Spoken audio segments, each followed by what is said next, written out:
lang po yung isa, pare-pares lang naman warrant of arrest yan. Pakita ko lang po yung isa, no? Nakasulat na warrant of arrest. Kaya padilimin nga natin, sandali ha. Warrant of arrest na to in law enforcement offices. Bigay na po ng ng order ang korte. At sabi ko nga rito ay mukhang madadamay dito si Erica. Dahil doon sa pag-post niya ng mapanira. Mapanira po yung kanyang post na yun. Madadami si Erica.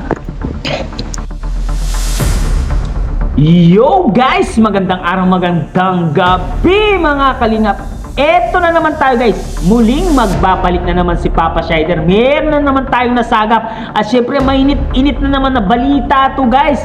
Na isasabihin ko sa inyo. Dahil meron na daw lumabas na warrant of arrest guys. Kanino? Para kanino yung warrant of arrest na yun guys? Meron sinabi dito si Birana TV na meron siyang awak guys na warrant of arrest. Laban kanino yung warrant of arrest na yun? Dito natin alamin guys. Alamin natin guys, syempre. Kung bago ka pa lamang sa ating YouTube channel, huwag kalimutan mag-like, mag-share, mag-subscribe. Pahit ang notification bell button para updated kayo sa mga ilalabas natin reaction video mga kalingap. At syempre guys, no, huwag kalimutan suportahan si Kuya Balasan sa Matubang, Ate Edna Vlogs, Kalingap Rap, Kalingap Team. Syempre Kalingap Reactor, Papa Shider TV. Syempre lahat ng mga reactor natin dyan, suportahan din natin Berana TV guys. Sa kanya galing tong video na to guys, no. Totoo kaya na meron siyang awak na warrant of arrest guys? Sino ang mga madadamay dito sa warrant of arrest na to? Tatlo daw ang awak niyang warrant of arrest na copy ng warrant of arrest. Panoorin na natin at huwag na natin patagalin to guys. Grabe talaga, no? Talagang tuloy-tuloy na talaga ang pagkakaso na yun guys. Panoorin na natin. Let's go! Ipakita ko lang po yung isa, pare-pares lang naman warrant of arrest yan. Pakita ko lang po yung isa, no? At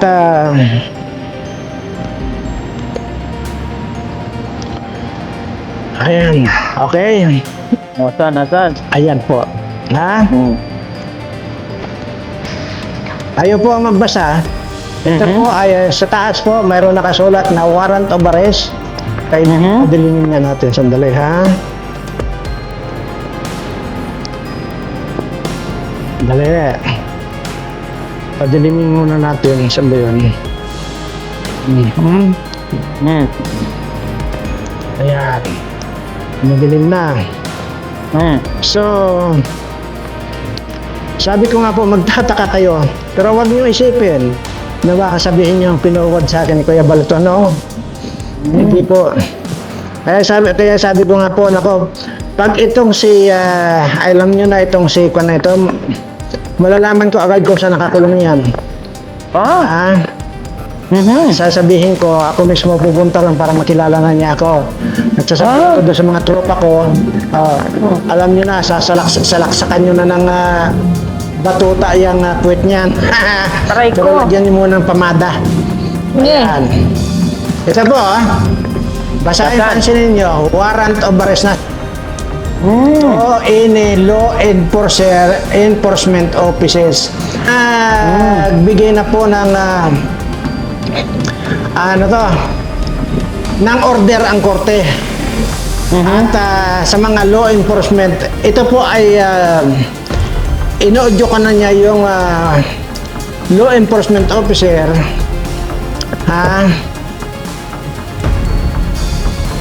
na yung may basa. Yan ang tinutumbok muna nito nung husgado ay dito sa law enforcement officer. Ayan, warrant of arrest to ini law enforcement officer. Greetings, sabi niya, pero hindi niya mabasa, siguro nakabaliktad basahin ko lang. Greetings, whereas an information of violation of section 4 close parenthesis C close parenthesis 4 in relation to section 6 Republic Act number 10 175. Ayan. Ayan na, nandun na. 175 yan. Otherwise, known as the Cybercrime Prevention Act of 2012 has been filed before this court. Ayan. Mayroon na raw ipinail doon na kaso, kaya nga inuutosan na niya itong mga law enforcement. Nako po guys, sino kaya ang kakasuhan na to guys? Ay nako, matindi to guys. Meron ng warrant of arrest guys, lumabas na at nakuha na ni Sir Verana TV guys. Sino kaya to guys? Tara, pagpatuloy natin guys para malaman natin kung sino ang mga kasama dito guys sa kakasuhan at lumabas na warrant of arrest dito guys, no? Panoorin natin ulit. Officer na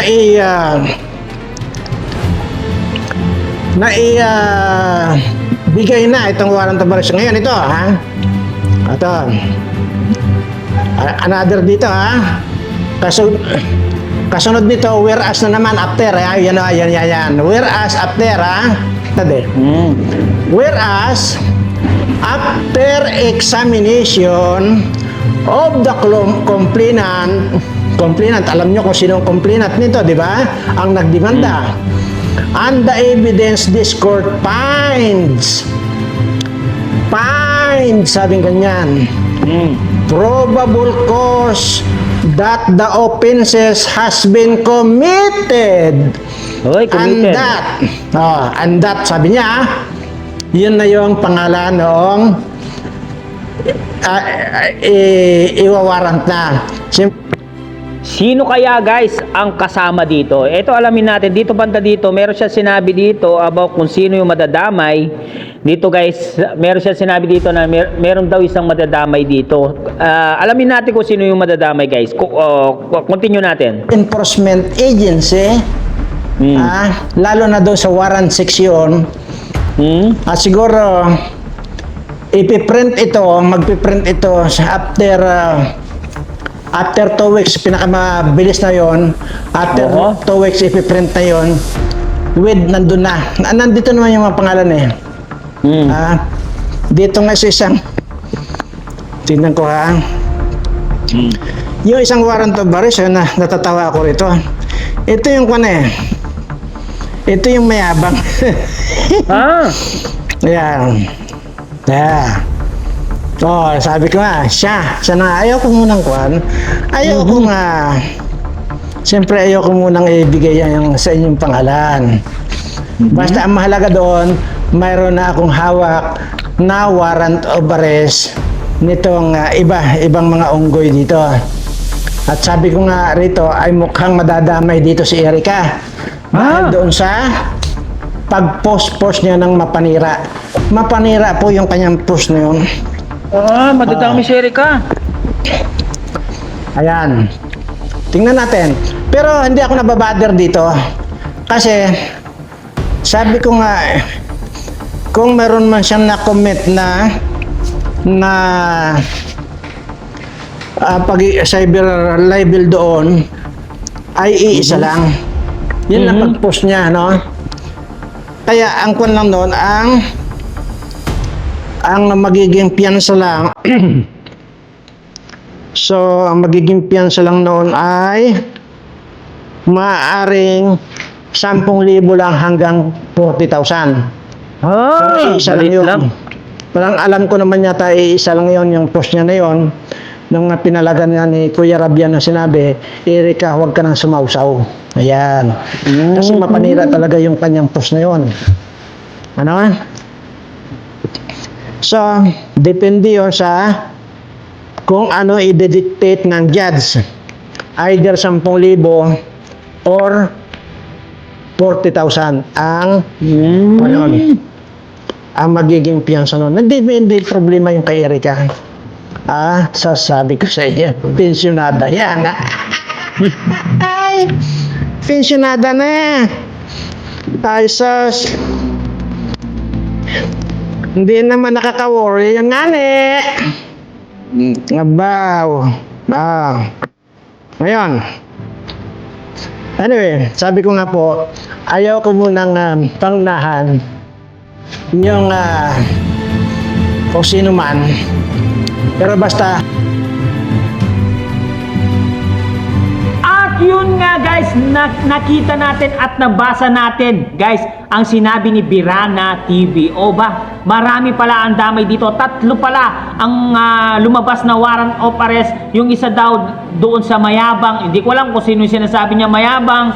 At yung isa daw ay madadamay daw itong si Erica guys, no? Madadamay daw itong si Erica dahil doon sa pagpo-post niya daw noon.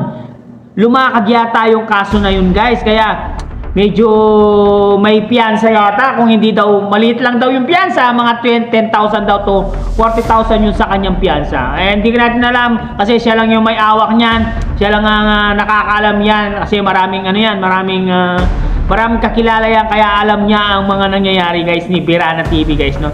Ano sa palagay nyo guys? Sino ang 3 yan? Sino ang 3 na kasama at nagkaroon ng warrant of arrest?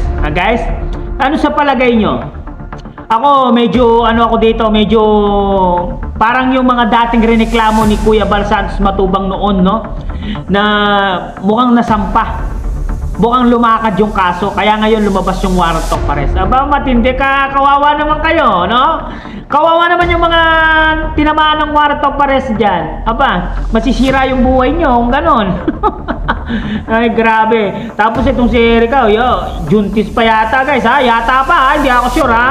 O, sabi nila, juntis yata siya. Yata, hindi pa ako sure dyan, ha? Yata pa lang. Baka sabihin nyo, gumagawa ako ng kwento. Pero meron akong nakitang picture na may yata, may medyo lumulusog siya. Meron akong video na lumulusog siya. Ay, picture lang pala, picture na lumulusog siya. Yun, nakita ko, napanood ko dun sa kanyang TikTok o sa kanyang YouTube account na sumasayaw siya na medyo lumalaki yung kanyang balakang. Yan, mukhang juntis yata guys, no? Eto nga, sino kaya ang magkakaroon ng warrant of arrest dito? 3. Sino sa 3 yan? Ulaan natin guys. Ano sa palagay nyo? Sino ang 3 yun guys? Mag-comment kayo sa ibaba at syempre babasahin natin lahat yan kung sino ang sa palagay nyo na mabibigyan ng regalo ngayong buwan na to, no? Meron daw mabibigyan ng regalo ngayong buwan na to. Comment down below guys at babasahin natin lahat yan. Grabe, talagang nagkakaroon talaga ng yung hustisya, talagang gumagana talaga yung hustisya kapag nagtumutok ka talaga dito, talaga malalaman mo lahat guys, no? Comment down below at babasahin natin lahat yan. Siyempre, hanggang dito na lang muna ang ating reaction video for today's mga kalingap. Siyempre, kung bago ka pa lamang sa ating YouTube channel, siyempre, huwag kalimutan mag-like, mag-share, mag-subscribe. Pahit ang notification bell button para updated kayo sa mga ilalabas natin reaction video mga kalingap. At siyempre guys, no, huwag kalimutan supportahan sila Kuya Bal Santos Matubang, Ate Edna Vlogs, Kalingap Rab, Kalingap Team, siyempre Kalingap Reactor, Papa Shider TV guys. Hanggang dito na lang. Maraming salamat guys. I love you all. Mama chup chup. Babush.